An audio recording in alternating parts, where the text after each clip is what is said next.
Welcome to the Murder in 20 podcast, where I, Bobby Stevens, am your host with a new episode every Wednesday. If you're a serious fan of true crime and love listening to podcasts but don't want all that small talk, you've come to the right place. We get right to the facts. Murder in 20 episodes are concise and complete in 20 minutes. Less talk and more true crime. Every episode is free on our website at murderin20.com, Apple Podcasts, Google Podcasts, Spotify, Stitcher, iHeartRadio, and YouTube. Also learn about upcoming episodes on Instagram, Twitter, and Facebook. To support Murder in 20, feel free to leave a 5-star review on any one of them, or all of them. We're not shy. And we couldn't do this podcast without all our sources, which we acknowledge throughout the podcast and are listed on our website. Thanks for tuning in. Now let's get to this week's episode.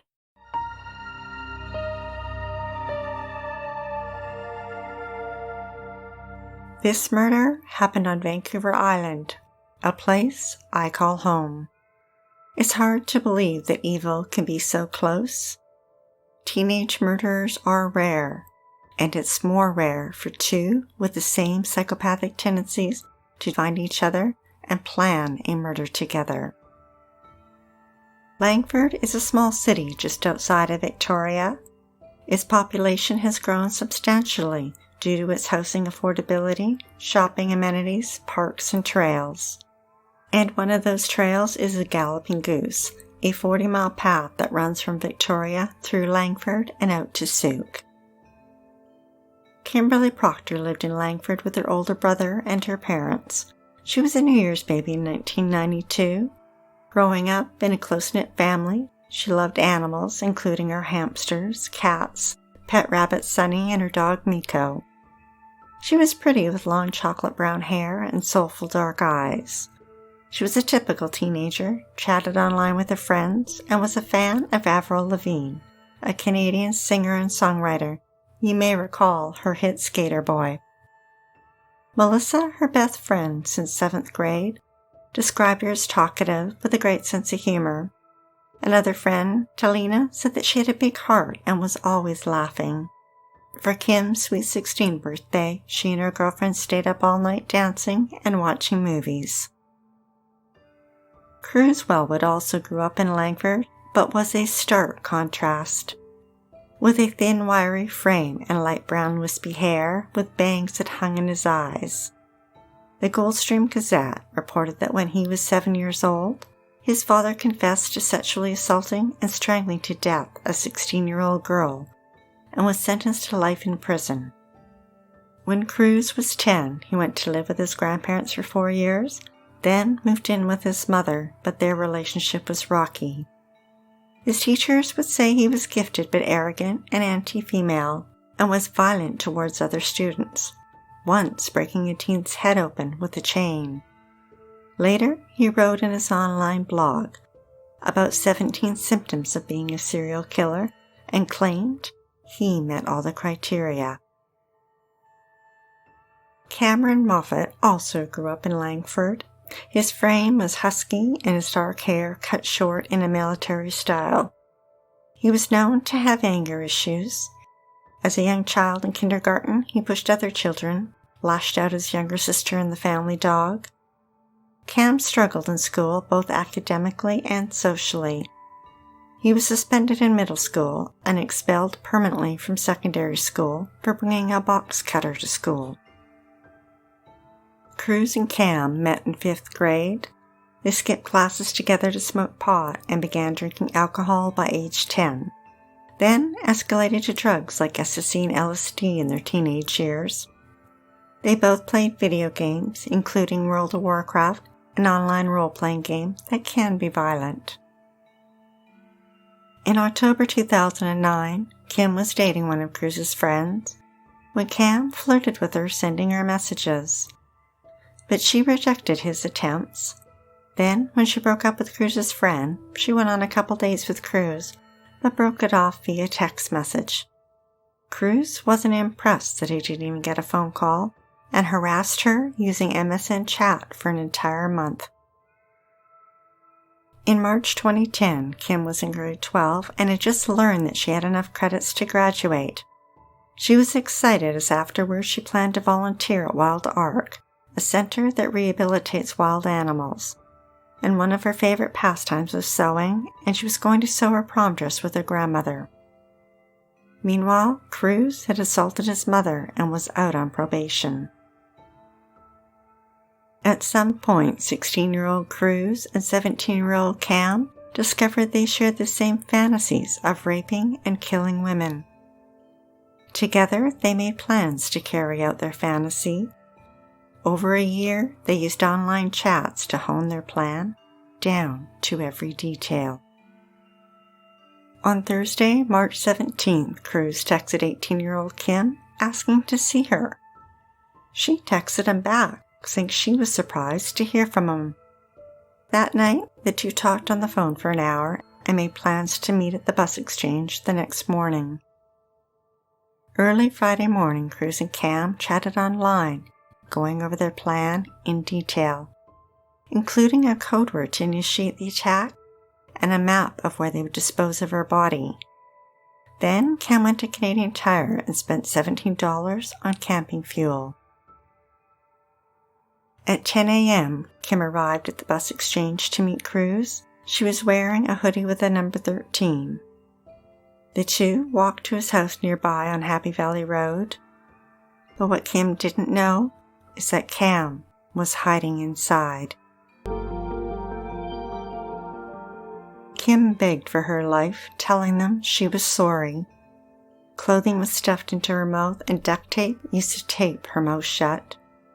Then they taped her ankles and wrists together.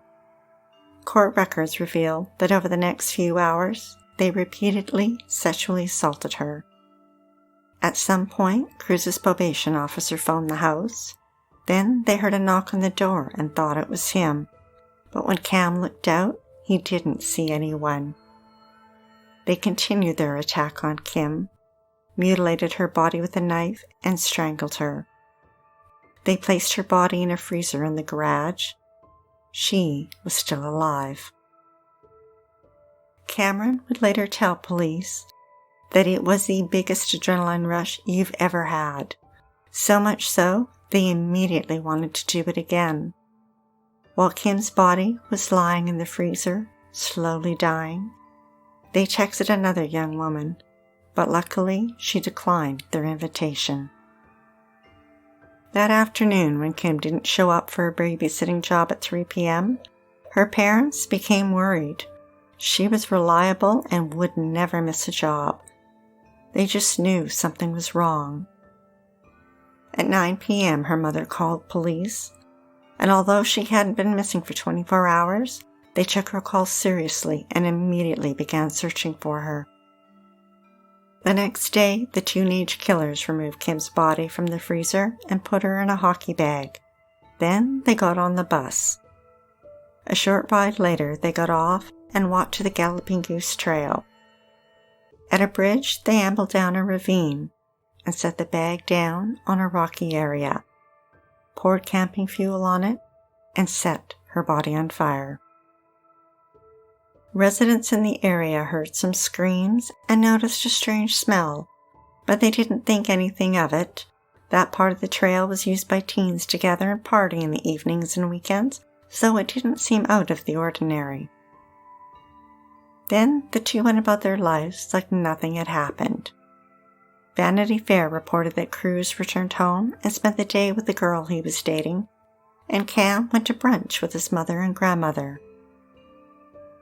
That evening, around 7 p.m., a young male was smoking pot with his friends under the bridge when he stumbled upon Kim's remains. A missing persons case had now turned into a homicide. The community was rocked. This was not the outcome anyone expected, and many asked how could such a heinous crime happen in our beautiful city. Police urged people, especially women, to not use the Galloping Goose Trail alone. Over 40 officers with the Royal Canadian Mounted Police and the Vancouver Island Major Crime Unit were investigating and tracing Kim's last moments. Tips started pouring in, and with social media becoming popular, police monitored the online chatter. But many were innuendos and rumors, and police would have to comb through all of them to find information that would lead them to her killer. CTV News reported that police discovered comments Kim had made online in the months leading up to her murder, where she revealed that she had struggled to fit in, been bullied, and was scared of teenage girls. And just days before her murder, she posted about a psycho ex-boyfriend that had really bad anger issues, but she didn't name who he was. It took 3 days for the coroner to positively identify Kim's remains. The autopsy would determine that she had died from suffocation from the duct tape on her mouth. Kim's death now consumed the city. A week after they murdered her, Cam chatted online with Kruse and said, "So since we killed her and it wasn't too hard, we should do it again." Friends and family attended Kim's memorial service, and sitting among them was Kruse. After the service, police video surveillance captured him skipping back to his car. 2 months after her murder, investigators with a search warrant descended on the single-story house on Happy Valley Road. The small house sat just steps from the sidewalk, its newly painted siding a light brown with burgundy trim on its lone front window. The front door was recessed as if hiding a secret. Police cars parked in the front and the back. Yellow police tape circled the house. A white tent was erected outside, and forensic technicians donned white suits and entered the house. Their search would last 2 days. Police announced to the media that Kim's murder had not been random, and that they were closing in on suspects they believed targeted her. Police urged the public to come forward with any information they may have, that the people who knew Kim also knew the suspects, and that it was a crime so sinister that once the details became public, the community would be permanently scarred. Corporal Darren Lagan with the RCMP said that this was a brutal and heinous crime.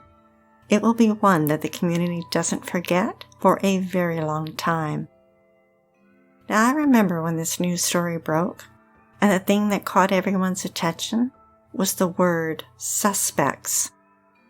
That meant there were 2.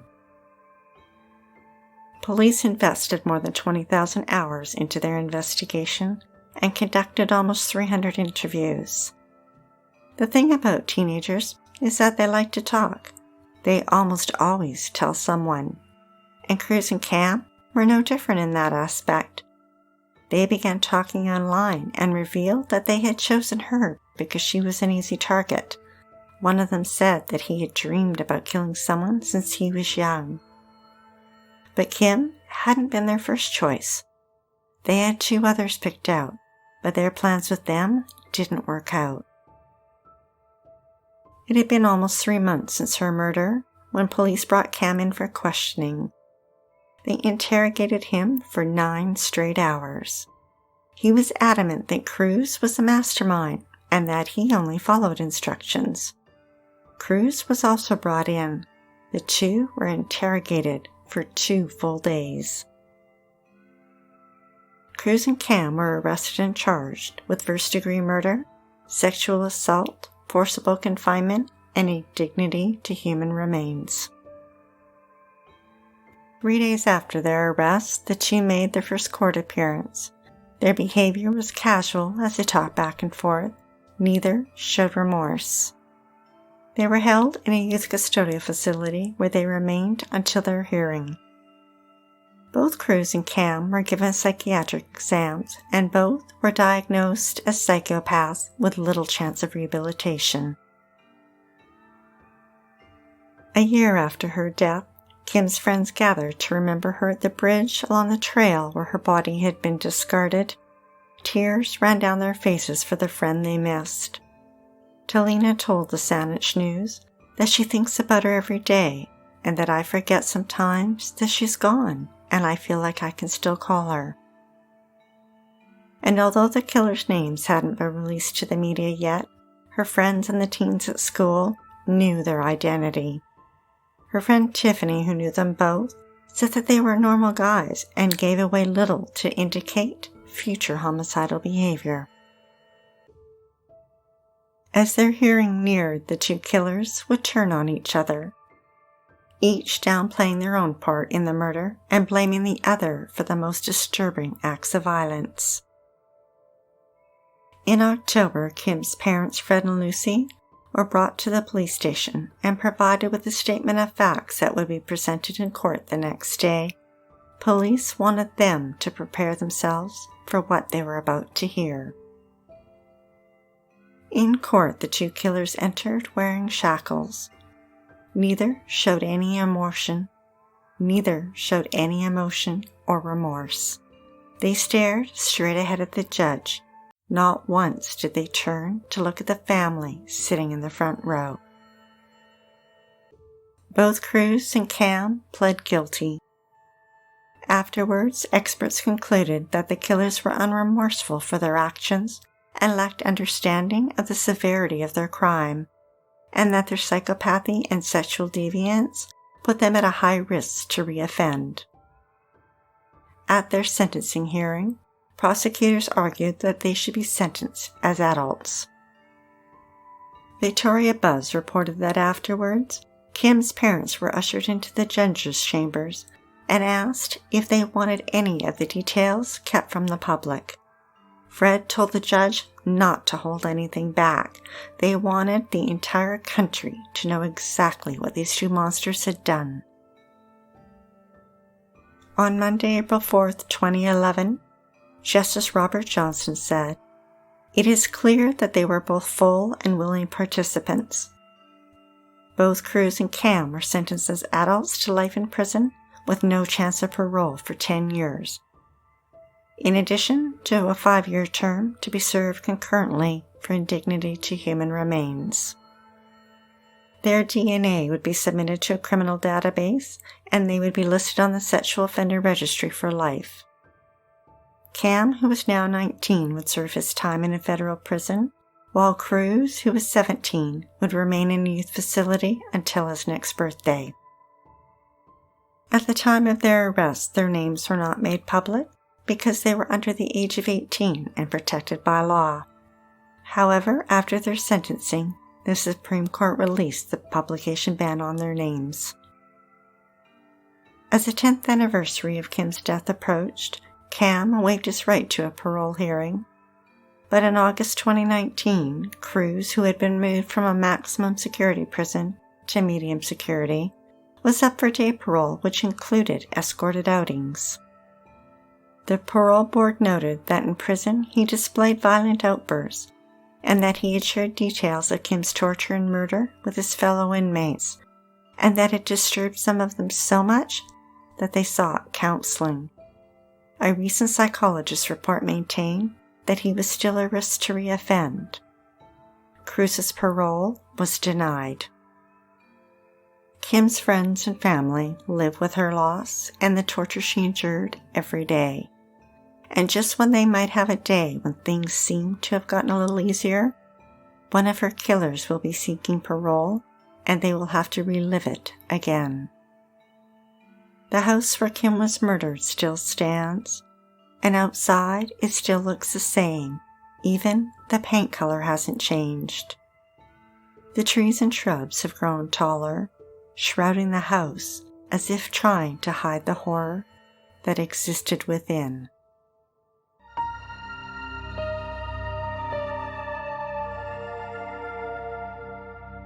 Thanks for listening to Murder in 20 with less talk and more true crime.